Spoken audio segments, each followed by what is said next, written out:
Hi friends, welcome to rising India academy. Friends, ఈ వీడియోలో మనం జనరల్ నాలెడ్జ్కి సంబంధించినటువంటి చాలా ఇంపార్టెంట్ క్వశ్చన్స్ చూడబోతున్నాం.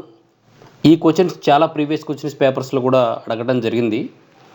సో లేట్ చేయకుండా మన ఛానల్ని సబ్స్క్రైబ్ చేసుకొని వాళ్ళు సబ్స్క్రైబ్ చేసుకోండి, పక్కనే ఉన్నటువంటి బెల్ ఐకాన్ని ప్రెస్ చేయండి.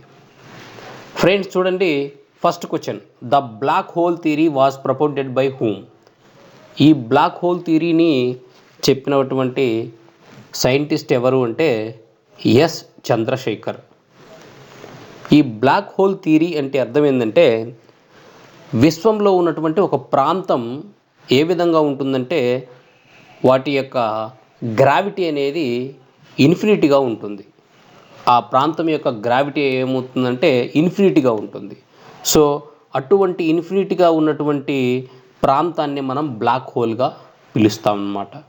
సో ఈ బ్లాక్ హోల్ దగ్గర నుండి ఎటువంటి పార్టికల్స్ కానీ, ఇంక్లూడింగ్ ఎలక్ట్రోమాగ్నెటిక్ రేడియేషన్కు సంబంధించినటువంటి పార్టికల్స్ కూడా ఎస్కేప్ అవ్వడానికి ఛాన్సెస్ లేదన్నమాట. అటువంటి ప్రాపర్టీస్ కలిగినటువంటి ప్రాంతమే that is a black hole. Okay friends, next question చూద్దాం. How many constellations are in our solar system అన్నాడు. సో కాన్స్టలేషన్స్ అంటే నక్షత్రాల యొక్క సముదాయము అంటారు. ఈ నక్షత్రాల సముదాయం అనేది ఆకాశంలో మీకు గ్రూప్ ఆఫ్ స్టార్స్ కనిపిస్తుంటాయి. మనం టెలిస్కోప్ ద్వారా చూస్తాం కూడా వీటిని, ఈ సమూహాలని. సో అటువంటి సమూహాలు టోటల్ ఎన్ని ఉన్నాయంటే 88 ఉన్నాయి. సో ఫర్ ఎగ్జాంపుల్ ఈ కాన్స్టలేషన్స్ యొక్క పేర్స్ కూడా మీరు చదివే ఉంటారు. Like Andromeda, Orion, Hercules, greater dog, greater bear, ఇటువంటి అన్నీ కూడా ఈ సముదాయానికి సంబంధించినవి అన్నమాట. ఓకే ఫ్రెండ్స్, థర్డ్ క్వశ్చన్ చూడండి. A group of stars arranged in a particular shape is called constellation. మీకు ఆల్రెడీ ఇప్పుడే చెప్పానుగా. సో గ్రూప్ ఆఫ్ స్టార్స్ని అరేంజ్ చేసి ఒక షేప్ ఏర్పడితే దాన్నే కాన్స్టలేషన్ అంటాం. 0 degree latitude and 0 degree longitude lies in the dash. So 0 degree latitude and 0 degree longitude ఎక్కడ పడుతుందంటే అట్లాంటిక్ ఓషన్లో ఫ్రెండ్స్. సో అట్లాంటిక్ ఓషన్లో గల్ఫ్ ఆఫ్ గునియా అనే దగ్గర ఈ 0 degree latitude and 0 degree longitude అనేది పడుతుంది. ఓకే, నెక్స్ట్ చూడండి.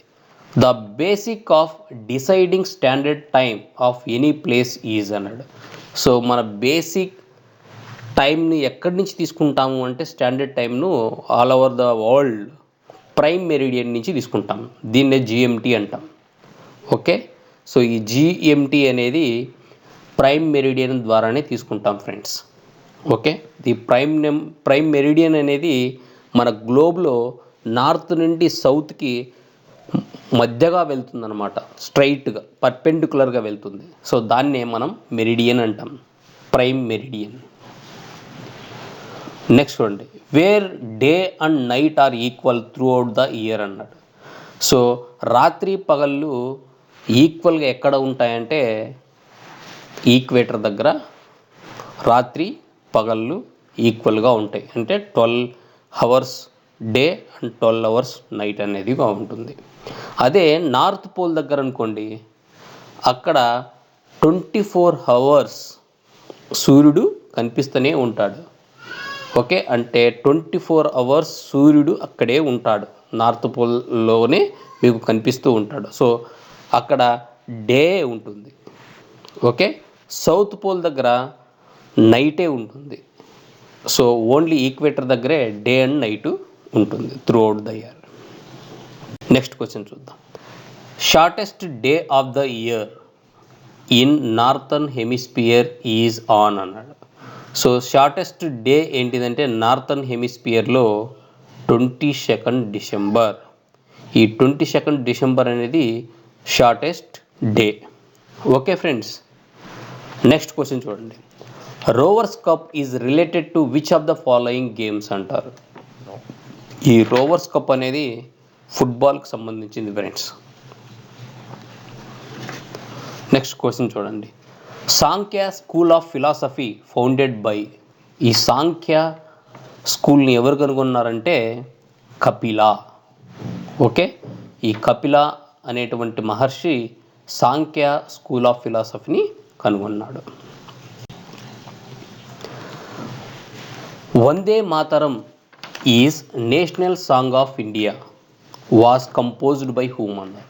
సో ఈ వందే మాతరంని కంపోజ్ చేసింది ఎవరు అంటే బకిం చంద్ర చటర్జీ. ఓకే ఫ్రెండ్స్, వందే మాతరం అనేది మన నేషనల్ సాంగ్. ఈ నేషనల్ సాంగ్ను కంపోజ్ చేసింది ఎవరంటే బకిం చంద్ర చటర్జీ. నెక్స్ట్ క్వశ్చన్ చూడండి. Who was the first home minister of independent India అన్నారు. సో ఇండిపెండెంట్ ఇండియాకి ఫస్ట్ హోమ్ మినిస్టర్ ఎవరు? Vallabhbhai Patel. First prime minister Jawaharlal Nehru. Next question చూడండి. Who was the first chief minister of Punjab? ఇది ఒకసారి అడిగాడండి. Who was the first chief minister of Punjab ఎవరంటే Gopichand Bhargava. Okay, Gopichand Bhargava. Next question చూడండి. Name the largest Asian desert అన్నారు. So largest Asian desert ఏంటంటే Arabian desert అన్నమాట. Arabian desert అనేది ఏషియాలోని అతిపెద్ద desert. Second Asian largest desert ఏది అంటే గోబీ అనమాట. సెకండ్ లార్జెస్ట్, సమ్ టైమ్స్ అడుగుతాడు సెకండ్ లార్జెస్ట్ ఏషియన్ డిజర్ట్ ఏది అంటే గోబీ డిజర్ట్. ఈ థార్ డిజర్ట్ అనేది మన ఇండియాలో అతిపెద్ద ఎడారి. ఓకే, సో ఇండియాలో లార్జెస్ట్ డిజర్ట్ ఏంది అంటే థార్ డిజర్ట్. నెక్స్ట్ క్వశ్చన్ చూడండి.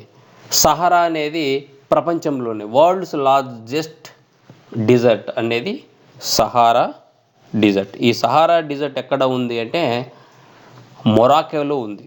ఓకే ఫ్రెండ్స్, ఈ మొరాకో అనేటువంటి ఆఫ్రికన్ కంట్రీలో ఈ సహారా ఎడారి అనేది ఉంటుంది. నెక్స్ట్ క్వశ్చన్ చూడండి. Where is the headquarters of UNICEF located? ఈ యూనిచీఫ్ అంటే యునైటెడ్ నేషన్స్ చిల్డ్రన్స్ ఫండ్ అనమాట. దీని యొక్క headquarters located in New York city. Okay friends, next చూడండి. Who is the inventor of X-ray? ఈ ఎక్స్రేని కనుగొన్నది ఎవరు అంటే William Rontgen. Okay friends, next question చూడండి. Capital of USA Washington DC ఈ situated on the which of the following river? ఏ నది పక్కన ఈ వాషింగ్టన్ డీసీ అనేది ఉంది అంటే పొటోమాక్ రివర్. ఈ పొటోమాక్ రివర్ పక్కలో ఉంది Washington DC. London city is situated on the bank of which river? So ఈ లండన్ అంటే ఇంగ్లాండ్ యొక్క క్యాపిటల్ కదా లండన్. ఈ లండన్ ఏ నది పక్కన ఉందంటే థేమ్స్ నది పక్కన ఉంది. థేమ్స్ రివర్ పక్కన లండన్ సిటీ అనేది ఉంది. నెక్స్ట్ చూడండి. Constitution day is observed on అంటాడు. సో కాన్స్టిట్యూషన్ డే అంటే రాజ్యాంగ దినోత్సవం. భారత రాజ్యాంగ దినోత్సవం ఎప్పుడు అంటే నవంబర్ 26. ఈ రోజునే మన కాన్స్టిట్యూయెంట్ అసెంబ్లీ అనేది భారత రాజ్యాంగాన్ని అడాప్ట్ చేయడం అనేది జరిగిందనమాట. అమలు జరిగింది ఎప్పుడు అంటే భారత రాజ్యాంగం అమలు రావటం జనవరి 26. అందుకే గణతంత్ర దినోత్సవంగా మనం జరుపుకుంటాం. బట్ కాన్స్టిట్యూషన్ అసెంబ్లీ ఈ కాన్స్టిట్యూషన్ని మనం అడాప్ట్ చేసుకున్నాం ఇండియాకి, దాన్నే నవంబర్ 26. ఓకే ఫ్రెండ్స్, నవంబర్ 26 దీన్ని కాన్స్టిట్యూషనల్ డే అంటారు. Next, what is the length of India from north to south? North నుండి సౌత్కి లెంత్ ఎంత అంటే 3214 కిలోమీటర్లు. Name the highest dam in India. Highest dam ఎక్కడుందంటే టెహ్రీ డ్యామ్ అంటాం. ఇది ఉత్తరాఖండ్లో ఉంది. భగీరథ నదిపై ఉంది అన్నమాట. నెక్స్ట్ చూడండి. Name the largest river island in the world. So friends ఇది చూడండి, ఇది మన ఇండియాలోనే ఉంది. That is Majuli.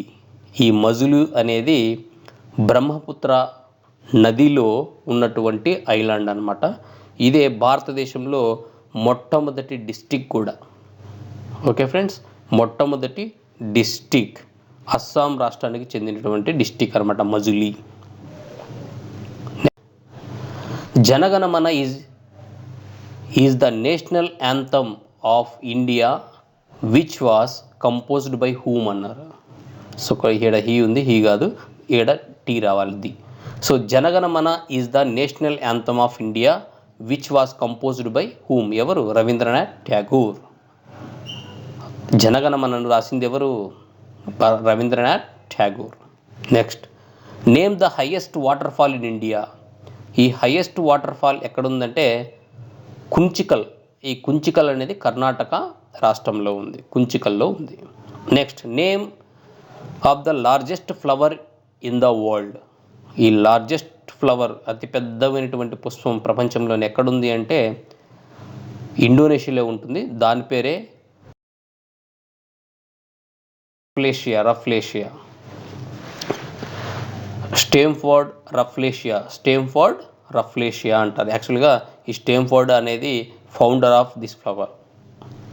Next, 38th parallel line is the international boundary line between which 2 countries అన్నాడు. సో ఈ 38th ప్యారలల్ లైన్ అనేది నార్త్ కొరియాకి సౌత్ కొరియాకి మధ్య ఉన్నటువంటి బౌండరీ లైన్ అన్నమాట.